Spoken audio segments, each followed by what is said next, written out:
উমরি কাজার নামাজ।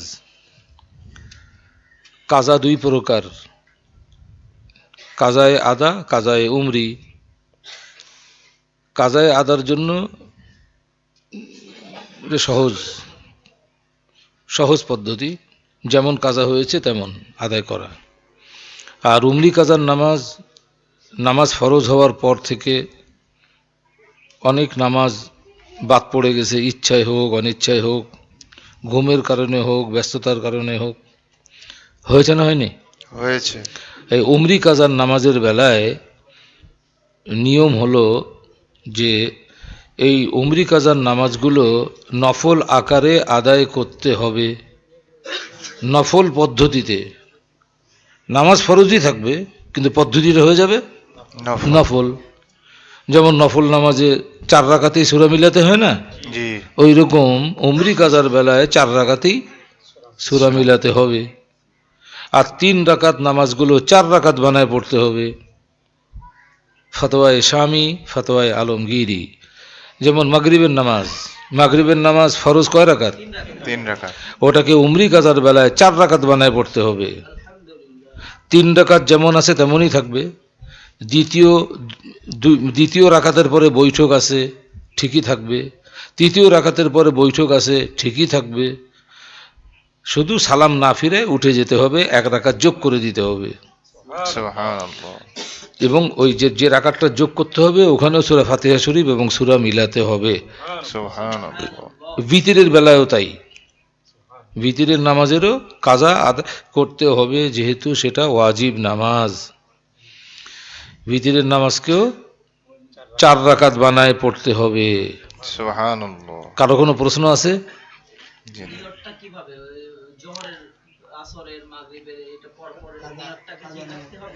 হ্যাঁ, প্রত্যেকবার প্রথম কথাটা বলতে হবে, আমি আমার জীবনের, আমার জিম্মায় যত নামাজ রয়ে গেছে সেই নামাজের প্রথম ফজর, প্রথম জোহর, প্রথম আসর, প্রথম মাগরিব, প্রথম ঈশা, প্রথম বিতির, পরের দিন আবার প্রথম প্রথম প্রথম প্রথম, বারবার প্রথম প্রথম চলবে।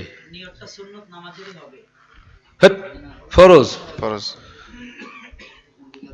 ফরজের কাজা হয়, সুন্নতের কখনো কাজা হয় না। কিন্তু পদ্ধতিটা হবে নফল। বুঝতে পারিনি? জি। কারণ নামাজটা যে সময় ফরজ ছিল ওই সময়টা তো চিরদিনের জন্য হারাই গেছে, এই নফল আকারে আদায় করতে হবে। জি হ্যাঁ, উমরি মানে উমরি কাজা, উমরি মানে কি? বয়সের মানে নামাজ ফরজ হওয়ার পর থেকে কোনো ওয়াক্তের নামাজ, কোনো সপ্তাহের নামাজ, কোনো মাসের নামাজ, কোনো বছরের নামাজ বাদ পড়ে গেছে, হয় নাই? তো ওই নামাজগুলো আদায় করতে হবে, কারণ এটা তো ফরজ, ওটার জন্য জবাবদিহি করতে হবে। এই বোঝো নেই? 60 বছর বয়সের একজন কাফের সে ইমানদার হইল, 60 বছর বয়স একজন কাফের ইমানদার হইল, ওর উপরে নামাজ ফরজ হয়েছিল কখন? 15 বছর। 15 বছরে নামাজ ফরজ হয়। কত বছরে? ছেলে হোক মেয়ে হোক 15 বছরে। হ্যাঁ, ইমামে আজম আবু হানিফা রহমতুল্লাহ আলাইহি বলছেন এটা স্বাভাবিক হিসাব। আর কারোর যদি কোনো কারণে আগেই মানে বুলুগিয়ত প্রকাশ পায় তখন থেকে ফরজ হবে। কি বোঝো নেই?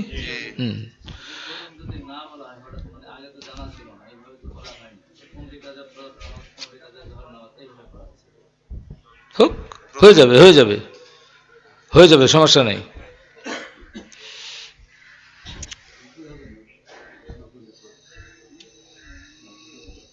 প্রশ্নের উপর প্রশ্ন করলে তো ভুলে যাব, প্রশ্নের কথাটা তো শেষ করতে হবে। একজন কাফের 60 বছর বয়সে ইমানদার হয়েছে, হ্যাঁ, এখন তো 15 বছর বয়সে তো মানুষের নামাজ ফরজ হয়। তো এখন 15 বছর থেকে 60 বছর এই সব নামাজগুলো কি তাকে আদায় করতে হবে? উমরি কাজার নামাজ? বলো না, না, ও তো 60 বছর কাফির ছিল, কাফিরের উপরে তো শরীয়তে কোনো বিধান নেই। সেই ঈমান আনার যখন আনলো তখন থেকে তার উপরে শরীয়তের বিধান কার্যকরী হলো। সুবহানাল্লাহ। এখন তার 15 বছর থেকে 60 বছরের এই ইবাদত কি হবে? কথা হলো সে কাফের ছিল, তার কাফেরের উপরে শরীয়তের কোনো বিধান নাই, এবং কি হবে ওই সব নামাজগুলো। আর যেহেতু সে ঈমান আনছে, আর হাদিস শরীফে রয়েছে আল ইসলামু ইয়াহদিমু মা কানা ক্বাবলাহু, সুবহানাল্লাহ। তার পূর্বের সমস্ত গুনাহ মাফ। সুবহানাল্লাহ। তাকে, তার জন্য কোনো উমরি কাজা নাই। এই যে মুসলমান হইল 60 বছর বয়সে, ওখান থেকে শুরু করবে সে, ওটাই তার জীবনের শুরু। কিন্তু ইমানদারদের জন্য শুরু আগে থেকেই হয়েছে। এই জন্য ইমানদারদের উমরি কাজা থাকলে সেটা তাকে আদায় করে নিতে হবে। সে একটা আইডিয়া করবে, আমার উপরে না আল্লাহর হুকুম ছিল, আমি আল্লাহর নিয়ামত ভোগ করছি, কিন্তু আল্লাহর হুকুম, নিয়ামত ভোগ করার বেলায় আমি খুব পারদর্শী, নিয়ামত ভোগ করার বেলায় খুব পারদর্শী, কিন্তু আল্লাহর হুকুম মানার বেলায় আমি পিছুটান। এটার জন্য তাকে জবাবদিহি করতে হবে। ফকিহুল উমাম সৈয়দুনা হযরত আব্দুল্লাহ ইবনে মাসউদ রাদিয়াল্লাহু আনহু বলেছেন, কিয়ামতের দিন প্রত্যেক মানুষের সামনে 3টা ফেরেশতা হাজির করা হবে।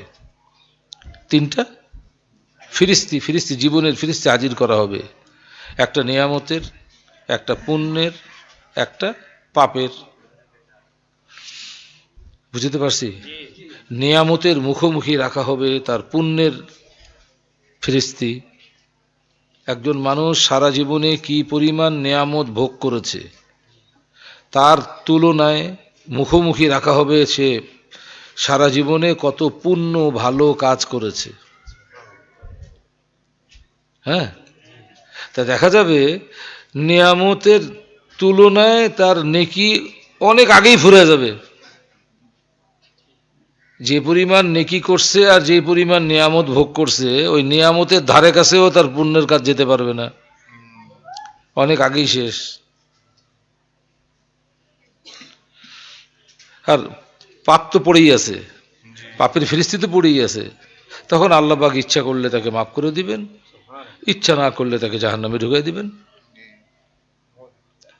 এটা ফকিহুল উমাম, সমস্ত উম্মতের যিনি ফকি, সৈয়দুনা হযরত আব্দুল্লাহ ইবনে মাসউদ রাদিয়াল্লাহু আনহু এই তথ্য পরিবেশন করেছেন। মৃত্যুকে ভুলে যাওয়ার কারণেই এই সমস্যা দেখা দিয়েছে। কেন? মৃত্যুকে ভুলে যাওয়ার জন্য। আমাদের নবী হাদিস শরীফে এসেছে, জুমুদুল আইন মিন কাসাওয়াতিল কলব, মানুষের চোখে পানি নেই কেন? জুমুদুল আইন, চোখের পানি শুকিয়ে গেল কেন? আল্লাহ পাক তো শুকনা চোখ পছন্দ করেন না, ভিজা চোখ পছন্দ করেন। কি চোখ? ভিজা চোখ। কি দিয়ে ভিজাবে? পানি দিয়ে? হ্যাঁ, অশ্রু ভেজা চোখ। আল্লাহ পাকের শাস্তির ভয়ে অশ্রু ভেজা চোখ। কিন্তু নবীজি বলতেছেন, অনেক মানুষ আছে তাদের চোখ কি হয়েছে?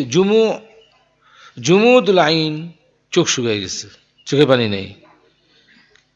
কিসের জন্য? নবীজি বলতেছেন, এই মানুষের চোখ অপরাধ করে চোখ শুকিয়ে গেছে কিসের জন্য? মিন কাসাওয়াতিল কলব, অন্তর পাথরের মতো, তার চাইতে বেশি শক্ত হয়ে গেছে। এই জন্য মানুষের চোখে পানি না থাকা কিসের লক্ষণ? কঠিন অন্তরের লক্ষণ। অন্তর কঠিন হলো কেন? অন্তর তো গোশত আবার পাথর হয়ে গেল কিভাবে? নবীজি বলতেছেন, ও কাসাওয়াতিল কলবি মিন কাসরাতি যুনুব, প্রচুর পরিমাণে গুনাহ করার কারণে। প্রচুর গুনাহ করছে কেন? নিসিয়ানিল মউত, মৃত্যুকে ভুলে গেছে। মৃত্যুকে ভুলছে কেন? দুনিয়াকে ভালোবাসছে। একটার সাথে একটা লিংক। আল্লাহ পাক কোরআন শরীফে বলছেন না, লাকাদ কানা ফি কাসাসিহিম ইবরাতুল লিউলিল আলবাব। ইউসুফ আলাইহিস সালামের ঘটনা বর্ণনা করে শেষের দিকে আল্লাহ পাক বলতেছেন, এই যে নবী রাসূল নেককার মানুষদের বর্ণনা, কাসাস, লাকাদ কানা ফি কাসাসিহিম, তাদের জীবনীর মধ্যে রয়ে গেছে ইবরাত। কার জন্য? বুদ্ধিমানদের জন্য। যারা জ্ঞানী তাদের জন্য আল্লাহ তাআলা বলতেছেন, যারা জ্ঞানী আমি তাদের জন্য নেককার মানুষদের জীবনীতে ইবরত রেখেছি। ইবরত, ইবরত কি? ইবরতের ভিতরে আছে কি? নসিহত। নসিহতের ভিতরে কি আছে? মারিফত। মারিফতের ভিতরে কি আছে? সাআদাত। সাআদাত মানে কি? সৌভাগ্য। সাআদাতের ভিতরে কি আছে? হেদায়েত। আর এই হেদায়েতটাকেই বলা হয় ঈমান। মনে থাকবে এত কথা? ইবরতের ভিতরে इबरत में नसीहत है, नसीहत में मारिफत है, मारिफत में सादत है, सादत में हिदायत है, और यही हिदायत को ईमान कहलाता है। এই জন্য আল্লাহ পাক বলেছেন ইবরত আছে, ইবরত, ইবরত। তো নসিহত ওখান থেকে নিতে হবে। তো অনেক ভালো, একদিনের কোনো গ্রামে মাহফিল করতে গেলে দেখা যায় মুঠ ভর্তি প্রশ্ন চলে আসে। এখানে 4 দিন মাহফিল, কোনো প্রশ্ন নাই। সব প্রশ্নের অ্যানসার অটোমেটিক হয়ে গেছে। আল্লাহু আকবার, আল্লাহু আকবার। আগের দিন প্রশ্ন করছেন মুর্শিদুল্লাহ, পরে যে ফজরে তার জবাব আমার পকেটেই আছে প্রশ্ন। ও তাই নাকি? আল্লাহু আকবার, আল্লাহু আকবার। মুর্শিদ কিবলার হায়াত দ্বারা আল্লাহুম্মা আমিন, আল্লাহুম্মা আমিন, সহবতে আমাদের সারা জীবন যেন ওনার আল্লাহুম্মা আমিন, আল্লাহুম্মা আমিন, আল্লাহুম্মা লাভ আমিন। হয়ে আল্লাহ পাক কবুল করুন। আমিন। তো এরকম গুরুত্বপূর্ণ যে মাসালাগুলো, মাসালা তো সবসময় মনে পড়ে না, যখন ঠেকে পড়ে তখন মনে পড়ে। তো তখন লিখে রাখতে হবে রে বাপ, পরে লিখবো, তখন কে তার মনে থাকবে না। সমস্যা দেখা দিয়েছে সাথে সাথে রেখে নিতে হবে। কথা বলো, সাথে সাথে রেখে নিতে হবে, সাথে সাথে লিখে নিয়ে উত্তরটা খুঁজতে হবে।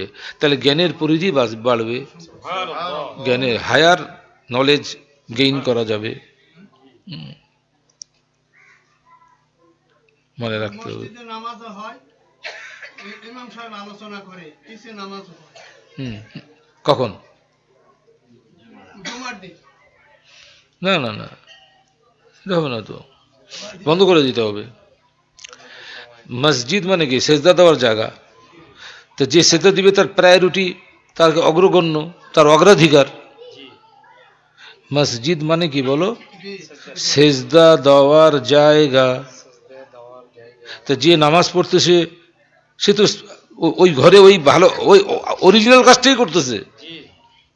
মসজিদে এসে যে নামাজ পড়তেছে, সেজদা কোথায়? নামাজের ভিতর না? তো যে নামাজ পড়তেছে তাকে প্রায়োরিটি দিতে হবে, প্রাধান্য দিতে হবে, অগ্রাধিকার তার। হ্যাঁ হ্যাঁ, ওখানে অন্য কাজ 2 নম্বরে থাকবে। কি বুঝাতে পারতেছি? 10 মিনিট সময় দেয়। জোরে জিকির করা যাবে না, জোরে তেলাওয়াত করা যাবে না। নামাজি যদি থাকে, ঘুমন্ত ব্যক্তি যদি থাকে, নামাজি থাকে, ঘুমন্ত থাকে। আর মসজিদে ঘুমানো তো ইতিকাফ ছাড়া কারোর জন্য জায়েজ নেই। ইতিকাফের শর্ত থাকতে হবে, তাহলে মসজিদে ঘুমাইতে পারবে। এই কথা বোঝো? এর ইমামে আজম আবু হানিফা রহমতুল্লাহ আলাইহি বলছেন মসজিদ ঘুমানোর জায়গা না। লা তাত্তাখিদুল মসজিদা মাকবারা মারকাদা। উমদাতুল কারি, এটা বুখারী শরীফের সরার মধ্যে আছে। বুঝতে পারছি? লা তাত্তাখিদুল মসজিদা মারকাদা, তোমরা খবরদার মসজিদকে ঘুমানোর জায়গা বানায়ো না।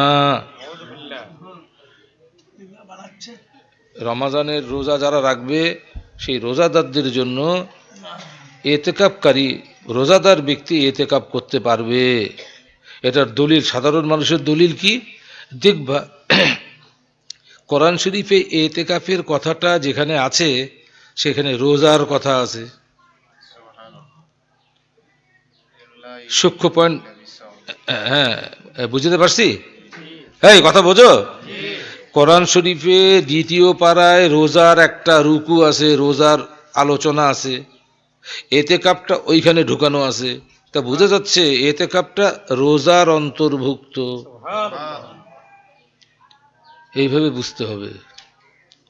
আল্লাহ তাআলা হাকিকতকে বোঝার তৌফিক দান করুন। যদি দেখে মানুষ নামাজ পড়তেছে তখন তাকে আলোচনা কি করতে হবে? বন্ধ করতে হবে। সেই সালাম ফিরানোর পর তাকে বলতে হবে যে ভাইয়া মুসল্লি, আপনি একটু থামেন, আপনিও চালাবেন আমিও চালাবো, এটা হবে না তো, দুজন একসাথে চালাইলে হবে না তো। সাধারণত মসজিদে একটা আপনাকে নিয়ম সময় থাকে। দেওয়া হবে।